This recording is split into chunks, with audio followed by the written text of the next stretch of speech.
क्या मतलब है नार्सिसिज्म? अब मरियम नवाज शरीफ या बिलावल से कोई पूछे ना, क्या सीवी दिखा बेटा, तुझे क्यों, तू कौन है? आज मैं और आप समंदर फाड़ता हुआ देखें, उसके बाद कोई नमाज छोड़ेंगे? सोचे जरा, इनके ऊपर मोर्चे के मोर्चे आई जा रहे हैं और नखरा देखे बनी इसराइल का, मनो सलवा उतरी भी है और कह रहे बोर हो गए यार, क्योंकि हमने नबी को देखा है ईमान लाए। तेरा मेरे से ऊपर कर रहे हैं क्या बेवकूफ? तू बगैर देखे नबी पे ईमान लाएगा?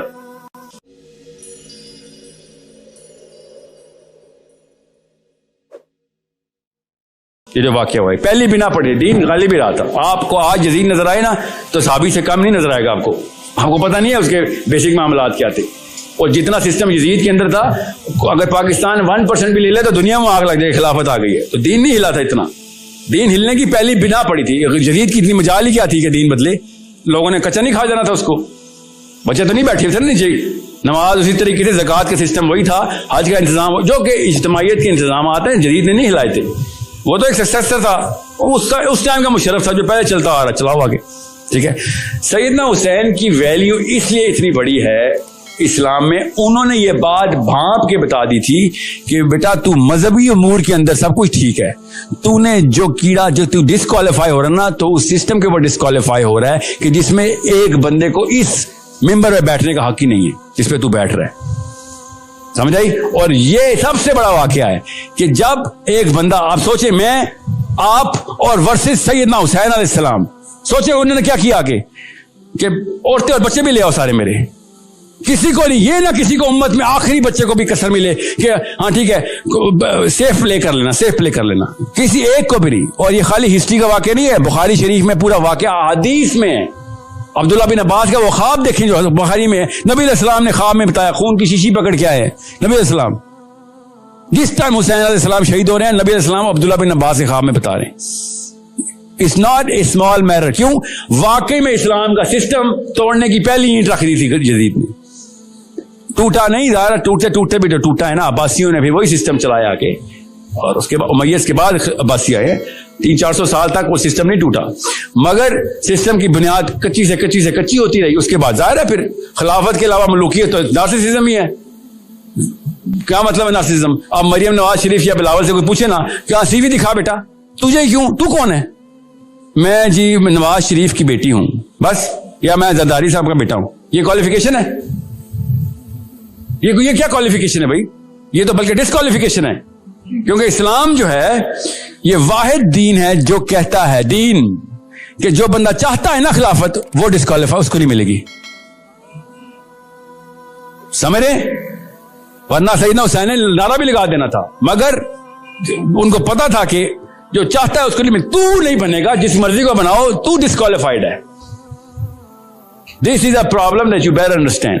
अदरवाइज अल्लाह ताला ने ये नहीं कहा कि मैं दीन बनाऊंगा और दीन मैं ही कायम रखूंगा। अल्लाह ने हमें काम दिया है, तुमने ना किया तो कोई और किसी और से करवा लूंगा काम, लेकिन इंसानों से ही होगा, वरना तो बिजली अभी गिरे सारे के सारे मुसलमान हो जाएं।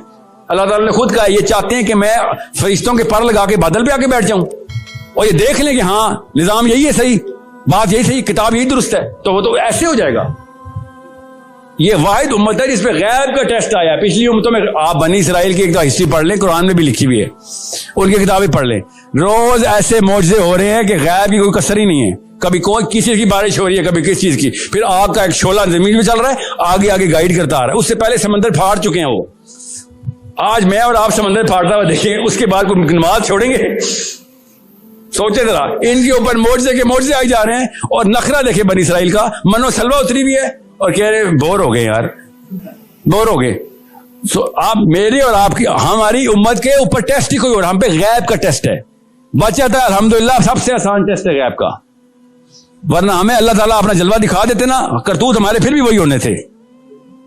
सोचें जरा, हम पे गैब का टेस्ट है, इसलिए शायद परसेंटेज में हम 1% भी हो। नबी अलैहिस्सलाम ने इसलिए बशारत भी दी थी कि मेरे भाई अभी आने हैं। साहबा ने कहा हम आपके भाई नहीं? नबी अलैहिस्सलाम ने कहा नहीं नहीं, तुम मेरे साथी हो, भाई मेरे वो होंगे जो बगैर देखे मेरे पर ईमान ला के वो वाले काम करेंगे जो तुम अभी कर रहे हो। हमारे बारे में बात थी ना, वो जॉर्ज नहीं था उनका जो चीफ ऑफ डोनाल्ड रमसफील्ड यूरोप का, जब खालिद बिन वलीद के पास आया तो खालिद बिन वलीद से कहता है कि उस खालिद बिन वलीद सुपर वायरल थे ना, तो कहता है कि वो मैंने वो खाली तलवार देखनी थी जो तुम्हारे नबी ने आसमान से मंगवाई है, जो टूटती नहीं है। खालिद बिन वलीद हारते ही नहीं थे, तो खबर ये फैली हुई थी, वायरल हुई थी यूट्यूब पे उस वक्त कि इसके पास कोई खास तलवार है। तो खालिद बिन वलीद ने कहा कि मैं तो एक जंग में 11 तलवारें तोड़ देता हूं, तू जिस तलवार को ढूंढने आया उसका नाम इस्लाम है, वो नहीं टूटती। समझ रहे? तो कहता है तो अगर मैं इस्लाम ले, देखें यूरोप का सिस्टम ब्यूरोक्रेसी, इस्लाम का सिस्टम बताया जा रहा है। कहते मैं अगर इस्लाम ले आऊं तो मैं तुम्हारे जितना हो जाऊंगा बराबर, रैंक वही मिलेगा, है तो जर्नैल ही ना उस सिस्टम का। तो खालिद बिन वलीद ने कहा नहीं वो रैंक तो नहीं मिल सकता आपको जो हमारा है, क्योंकि हमने नबी को देखा है ईमान लाए। तेरा मेरे से ऊपर कर रहे हैं क्या बेवकूफ, तू बगैर देखे नबी पे ईमान लाएगा। गौर से समझे अपनी औकात को, इतना ऊंचा किया नबी ने हमें, हम समझ ही नहीं रहे। 1% भी काम कर लिया ना हमने सिस्टम के लिए, 1% भी, उधर से अबू बकर सिद्दीक या अली बिन अबी तालिब के आस पास कहीं पे जन्नत में नाम लिख रहा होगा, आस पास ही।